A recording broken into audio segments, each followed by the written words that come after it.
So I'm back from my tour now, which I rode on the DRZ, where I went to France. If you haven't seen that video, link's in the description, check it out. In this video, I'm going to be talking to you about brake upgrades, so brake rotors, brake calipers, brake lines, everything.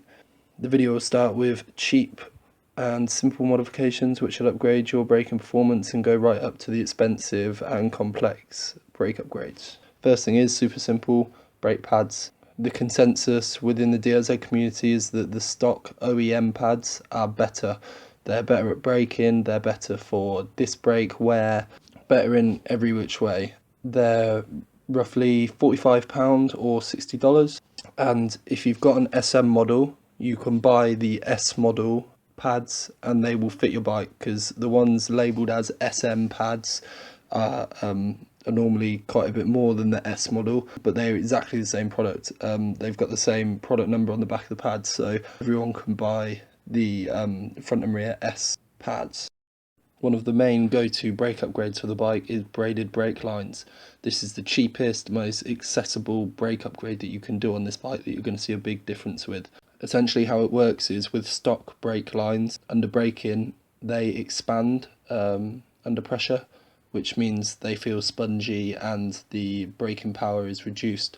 When you replace these soft lines with stainless steel lines, the steel gives no space for the line to expand, which maintains the pressure put on the piston and therefore put onto the pad, so they reduce sponginess and increase braking power. There are kind of two main brands of braided brake lines, and that's HEL and Galfa. I wouldn't go for an unknown Chinese brand off eBay just because you don't know what you're getting. You can pick up a pair of braided brake lines for roughly £60 or $80. Next is the front disc brake rotor upgrade. Now all models can benefit from this upgrade, but it's mainly done on the E and S models because the SM model comes with a 310mm rotor as stock, and the E and S models are much smaller than that. This is upgraded to a 320mm front rotor, which is obviously a lot bigger than the stock.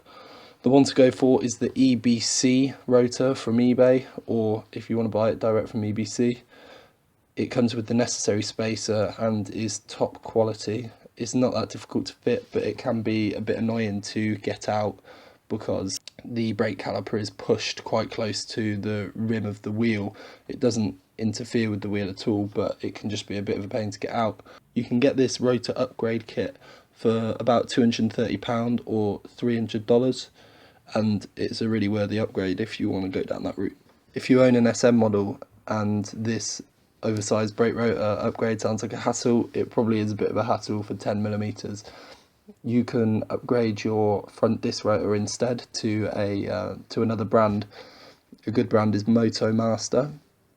So this will be a floating disc brake rotor and really does affect braking performance, I've heard. You can pick one of these up for about £250 or $300. That is a Moto Master 310mm. An important note to take from upgrading your rotors is do not buy cheap Chinese rotors from eBay, because they often crack and it's not worth the risk.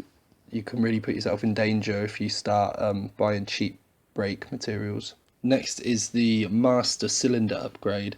Now what this does is increases pressure applied to the brake pads via the brake piston. So applying more pressure means more stopping power. You can buy Brembo radial brake master cylinder at about £235 or $310. The master cylinder bore ratio needs to be 16:18. This setup is compatible with a stock caliper. A cheaper option is buying a second-hand master cylinder off a Suzuki DRZ400 motorbike. You can get these on eBay for about 50 quid or $70. This obviously is a cheaper option and it does roughly the same thing.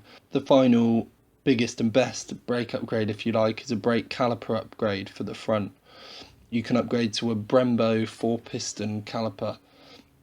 So you're doubling the amount of pistons in the brake caliper, putting pressure on the pad, which obviously increases braking performance. You can pick one of these up for £330 or $440 on a site called Wheeling Cycle Supply. This is the only shop I found that sold a brake upgrade kit. It requires a 320mm rotor, so obviously that is the oversized disc brake upgrade I spoke about earlier on. So if you've got a standard SM model, you are going to have to do the 320mm upgrade. You could probably email Wheeling Cycle Supply and clarify some of these points, see if they can make a kit that that works with a 310mm rotor, but this is the only site I found doing a caliper upgrade, and it is quite expensive, so make sure it's going to fit your bike before you buy it.